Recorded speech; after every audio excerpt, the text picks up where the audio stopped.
Hi hello friends, welcome back to my YouTube channel. ಯಾರೆಲ್ಲ first time ನನ್ನ channel ನೋಡ್ತೀರಾ, ದಯವಿಟ್ಟು ನನ್ನ ಚಾನಲ್ನ ಸಬ್ಸ್ಕ್ರೈಬ್ ಮಾಡ್ಕೊಳ್ಳಿ. ಹಾಗೆ ಈ ವಿಡಿಯೋ ಕೊನೆವರೆಗೂ ನೋಡಿ ಲೈಕ್ ಮಾಡಿ. ಇವಾಗೋಸ್ಕರ ಇಂದು ಒಂದು ಸಿಂಹ ಮತ್ತು ಅದರ ಮಗನ ಕಥೆಯನ್ನು, ಆತ್ಮವಿಶ್ವಾಸವನ್ನು ಹೆಚ್ಚಿಸುವಂಥ ಕಥೆಯನ್ನು ತಗೊಂಬಂದಿದ್ದಾನೆ. ಈ ಕಥೆಯ ಹೆಸರು ಸಿಂಹ ಮತ್ತು ಅದರ ಮಗ ಎಂದು. ಸ್ನೇಹಿತರೆ, ಈಗ ಕಥೆಯನ್ನು ಪ್ರಾರಂಭಿಸೋಣ ಬನ್ನಿ. ಒಂದಾನೊಂದು ಕಾಲದಲ್ಲಿ ಒಂದು ದಟ್ಟ ಅರಣ್ಯವಿತ್ತು. ಆ ಅರಣ್ಯದ ತುಂಬ ದೊಡ್ಡ ದೊಡ್ಡ ಹಸಿರು ಮರಗಳು, ಅರಣ್ಯದ ತುಂಬ ಹರಡಿದಂಥ ಹುಲ್ಲು ಹಾಸುಗಳು, ಜಳಜಳ ಹರಿಯುವ ನದಿ, ಹಕ್ಕಿಗಳ ಚಿಲಪಲ ಹಾಡಿನಿಂದ ಆ ಅರಣ್ಯ ತುಂಬಿ ಹೋಗಿತ್ತು.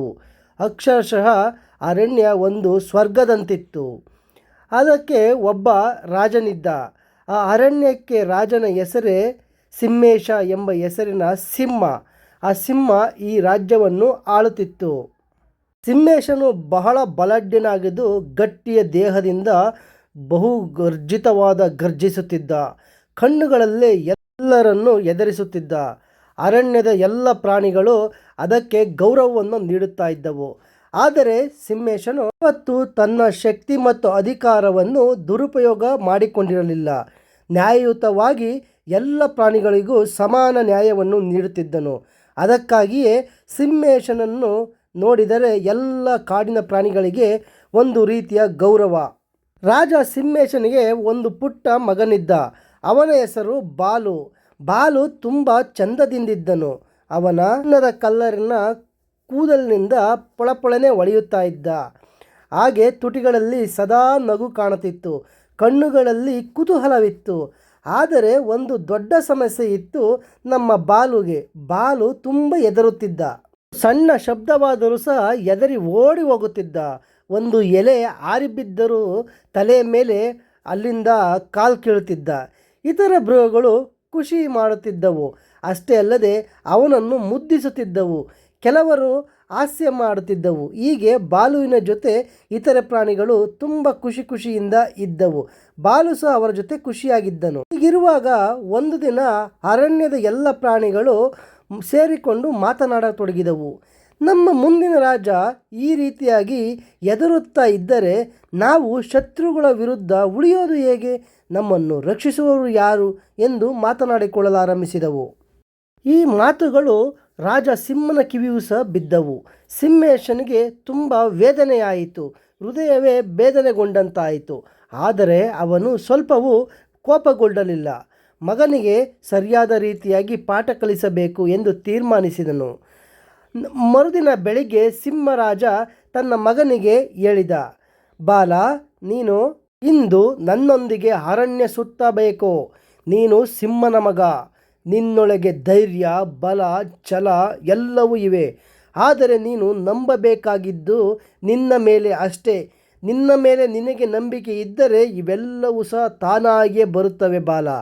ನೀನು ಸ್ವಲ್ಪ ಹಿಂಜರಿಯುವುದು ಬೇಕಾಗಿಲ್ಲ ಎಂದು ಅವನು ತನ್ನ ಮಗನಿಗೆ ಹೇಳಿದ.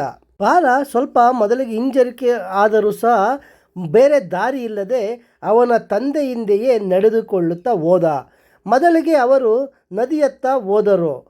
ಅಲ್ಲಿ ಹಕ್ಕಿಗಳು ಗಾಳಿಯಲ್ಲಿ ನಡೆದು ಹಾಡುತ್ತಿದ್ದವು. ಸಿಂಹೇಶ ಹಿಮ್ಮುಖವಾಗಿ ತನ್ನ ಮಗನಿಗೆ ಹೇಳಿದ, ನೋಡು, ಆ ಹಕ್ಕಿಗಳು ತಮ್ಮ ಶಕ್ತಿಯನ್ನು ನಂಬುತ್ತಿವೆ. ಗಾಳಿಯಲ್ಲಿ ಹಾರಲು ಧೈರ್ಯ ಬೇಕು. ಅವರಿಗೆ ಕೂಡ ಭಯ ಇರುತ್ತದೆ. ಆದರೆ ಅವರು ಅದನ್ನು ಗೆದ್ದಿದ್ದಾರೆ. ಆದ್ದರಿಂದಲೇ ಅವರು ನಿರಾತಂಕವಾಗಿ ಗಾಳಿಯಲ್ಲಿ ರೆಕ್ಕೆಯನ್ನು ಪಟಪಟನೆ ಬಡಿದು ಹಾರುತ್ತಾರೆ.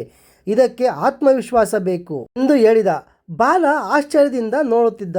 ಮುಂದೆ ಅವರು ಕಾಡಿನ ಒಳಕ್ಕೆ ದಟ್ಟಾರಣ್ಯದೊಳಗೆ ಹೋದರು. ಒಂದು ಕಡೆ ಒಂದು ಸಣ್ಣ ನಾಯಿ ಬಿದ್ದು ನಗುತ್ತಿದ್ದನ್ನು ನೋಡಿದ ಬಾಲ ಹಿಂದಕ್ಕೆ ಓಡಲು ಯತ್ನಿಸುತ್ತಾನೆ. ಆದರೆ ಸಿಂಹೇಶ ಹೇಳಿದ, ಮಗ ಬಾಲ, ಹೀಗೆ ಹೆದರುವ ಅಗತ್ಯವಿಲ್ಲ.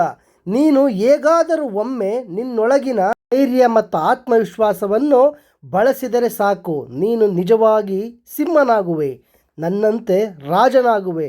ಈ ಅರಣ್ಯದ ಪ್ರಜೆಗಳನ್ನು ರಕ್ಷಿಸುವ ಹೊಣೆ ನಿನ್ನ ಮೇಲಿದೆ. ಅದಕ್ಕಾಗಿ ನೀನು ಆತ್ಮವಿಶ್ವಾಸದಿಂದ ಧೈರ್ಯಗೆಡದೆ ಎದೆಗುಂದದೆ ಧೈರ್ಯವನ್ನು ಬಳಸುವಂತನಾಗು ಮಗನೇ ಎಂದು ಅವನಿಗೆ ಬುದ್ಧಿವಾದ ಹೇಳುತ್ತಾನೆ ರಾಜ. ಒಂದು ರಾತ್ರಿ ಬಾಲ ಬೆಳಗಿನ ನಡೆದಂಥ ಎಲ್ಲ ಘಟನೆಗಳ ಬಗ್ಗೆ ಚಿಂತಿಸುತ್ತಾ ಚಂದ್ರನ ಬೆಳಕಿನಲ್ಲಿ ಕೂತಿದ್ದ. ಅಲ್ಲಿಗೆ ಅವನ ತಾಯಿ ಬರುತ್ತಾಳೆ. ತಾಯಿಯು ಸಮಾಧಾನದಿಂದ ಹೇಳುತ್ತಾಳೆ, ಬಾಲ, ನಮ್ಮ ಅರಣ್ಯಕ್ಕೆ ನೀನೇ ಮುಂದಿನ ರಾಜ. ನಿನ್ನೊಳಗೆ ಶಕ್ತಿ ಇದೆ, ಧೈರ್ಯವಿದೆ. ಭಯವನ್ನು ಗೆಲ್ಲುವುದು ಒಂದು ಬಹುದೊಡ್ಡ ಜಯ ಮಗನೇ. ಆದ್ದರಿಂದ ಮೊದಲು ನೀನು ಭಯವನ್ನು ಗೆಲ್ಲಬೇಕು ಎಂದು ಅವನಿಗೆ ಹೇಳುತ್ತಾರೆ. ಬಾಲನಿಗೆ ಅವನ ತಂದೆ ಬೆಳಗ್ಗೆ ಹೇಳಿದಂಥ ಮಾತುಗಳು ಹಾಗೂ ತಾಯಿ ಹೇಳಿದಂಥ ಮಾತುಗಳು ಅವನ ಮನಸ್ಸಿನಲ್ಲಿ ಗುಡುಗು ಮಿಂಚು ಹೊಡೆದಂತೆ ಆಗುತ್ತದೆ. ತನ್ನನ್ನು ತಾನು ನಂಬಿಕೊಳ್ಳಬೇಕು ಎಂದು ತೀರ್ಮಾನ ಮಾಡುತ್ತಾನೆ. ಕೊನೆಗೆ ಒಂದು ದಿನ ಅರಣ್ಯದಲ್ಲಿ ಭಯಾನಕ ನಡೆಯುತ್ತದೆ. ಹಳ್ಳಿಯಿಂದ ಬೇಟೆಗಾರರು ಬಂದು ಬಲವಾಗಿ ಬಲೆ ಹಾಕಿದ್ದರು. ಪ್ರಾಣಿಗಳು ಭಯದಿಂದ ಓಡತೊಡಗಿದವು. ಸಿಂಹರಾಜ ಇಲ್ಲದ ಸಮಯ ಅದು. ಪ್ರಾಣಿಗಳು ಯಾರನ್ನು ನಂಬಲಿ? ಅಲ್ಲಿಂದ ಬಾಲು ಧೈರ್ಯದಿಂದ ಬಂದ. ಮೊದಲು ಎಲ್ಲರೂ ನಕ್ಕರು. ಈಗ ಈ ಎದರಿದ ಸಿಂಹನ ಮಗು ಏನು ಮಾಡಬಹುದು ಅಂತ ಅನ್ನುತ್ತಾರೆ. ಆದರೆ ಬಾಲ ಎದೆಗುಂದದೆ ತನ್ನೊಳಗಿನ ಶಕ್ತಿಯನ್ನು ಎಚ್ಚರಗೊಳಿಸಿಕೊಂಡ. ಅವರ ತಂದೆ ತಾಯಿ ಹೇಳಿದ ಮಾತುಗಳನ್ನು ನೆನಪು ಮಾಡಿಕೊಂಡ. ಧೈರ್ಯದಿಂದ ಅವನು ತನ್ನ ಗೆಳೆಯ ಜಿಂಕೆ, ಹುಲಿ, ಎಮ್ಮೆ ಎಲ್ಲ ಪ್ರಾಣಿಗಳ ಸಹಾಯದಿಂದ ಬೇಟೆಗಾರರ ಬಲೆಗಳನ್ನು ಕತ್ತರಿಸಿ ತುಂಡರಿಸಿ ಹಾಕಿದ. ಆಗ ಎಲ್ಲ ಪ್ರಾಣಿಗಳನ್ನು ಕಾಪಾಡಿದ. ಸಿಂಹರಾಜ ವಾಪಸ್ಸು ಬಂದಾಗ ಅವನು ತನ್ನ ಮಗ ಬಾಲ ಬಗ್ಗೆ ಹೆಮ್ಮೆ ಪಟ್ಟುಕೊಂಡ. ನನ್ನ ಮಗ ನಿಜವಾದ ಸಿಂಹನಾಗಿದ್ದಾನೆ ಎಂದು ಘೋಷಿಸಿಬಿಟ್ಟರು. ಅರಣ್ಯದ ಎಲ್ಲ ಪ್ರಾಣಿಗಳು ಬಾಲುವಿಗೆ ತಲೆಬಾಗಿದವು. ಈಗ ಆತನೇ ಮುಂದಿನ ನಮ್ಮ ನಾಯಕ, ಧೈರ್ಯವಂತ. ಬಾಲು ಮಹಾರಾಜರಿಗೆ ಜೈ, ಬಾಲು ಮಹಾರಾಜನಿಗೆ ಜೈ, ನಮ್ಮ ಮುಂದಿನ ಮಹಾರಾಜನಿಗೆ ಜೈ ಎಂದು ಘೋಷಣೆ ಕೂಗುತ್ತವೆ. ಇಲ್ಲಿಗೆ ಸ್ನೇಹಿತರೆ, ಸಿಂಹ ಮತ್ತು ಅದರ ಪುಕ್ಕಲು ಮಗನ ಕತೆ ಮುಕ್ತಾಯವಾಯಿತು. ಸ್ನೇಹಿತರೆ, ನಮಗೆ ಈ ಕಥೆಯಿಂದ ತಿಳಿಯುವುದೇನೆಂದರೆ, ಭಯ ಮನುಷ್ಯನನ್ನು ಹಿಂದೆ ತಳ್ಳುತ್ತದೆ. ಭಯವನ್ನು ನಾವು ಆತ್ಮವಿಶ್ವಾಸ ಮತ್ತು ಧೈರ್ಯದಿಂದ ಗೆದ್ದರೆ ನಮ್ಮನ್ನು ಉನ್ನತ ಮಟ್ಟಕ್ಕೆ ನಾವೇ ಕರೆದೊಯ್ಯಬಹುದು. ನಮ್ಮ ಶಕ್ತಿಯನ್ನು ನಾವು ಅರಿತುಕೊಂಡಾಗ ನಮ್ಮ ಜೀವನದಲ್ಲಿ ದೊಡ್ಡ ಬದಲಾವಣೆಯೇ ನಡೆಯುತ್ತದೆ. ಧೈರ್ಯವಂತನಾಗಲು ಶಕ್ತಿ ಸಾಕಾಗದು, ನಂಬಿಕೆ, ಆಲೋಚನೆ ಮತ್ತು ಆತ್ಮವಿಶ್ವಾಸಗಳು ಬೇಕಾಗುತ್ತವೆ. ಸ್ನೇಹಿತರೆ, ಇಲ್ಲಿಗೆ ಈ ಕಥೆಯೇ ಮುಕ್ತಾಯವಾಯಿತು. ನನ್ನ ಈ ಕಥೆಯನ್ನು ಇಲ್ಲಿಗೆ ಮುಗಿಸುತ್ತೇನೆ. ಸ್ನೇಹಿತರೆ, ನಿಮಗೆ ಈ ಕಥೆಯು ಇಷ್ಟವಾಗಿದ್ದರೆ ದಯವಿಟ್ಟು ನನ್ನ ಚಾನಲನ್ನು ಸಬ್ಸ್ಕ್ರೈಬ್ ಮಾಡ್ಕೊಳ್ಳಿ. ಹಾಗೆ ಈ ವಿಡಿಯೋ ಕೊನೆವರೆಗೂ ನೋಡಿದ್ದೀರಾ, ಲೈಕ್ ಮಾಡಿ. ಮತ್ತೆ ಇನ್ನೂ ಒಂದು ರಹಸ್ಯಕರವಾದ ಹಾಗೂ ಒಳ್ಳೆಯ ವಿಡಿಯೋದೊಂದಿಗೆ ತಮ್ಮ ಮುಂದೆ ಬರುತ್ತೇನೆ. ಅಲ್ಲಿಯವರೆಗೂ ಧನ್ಯವಾದಗಳು ಸ್ನೇಹಿತರೆ.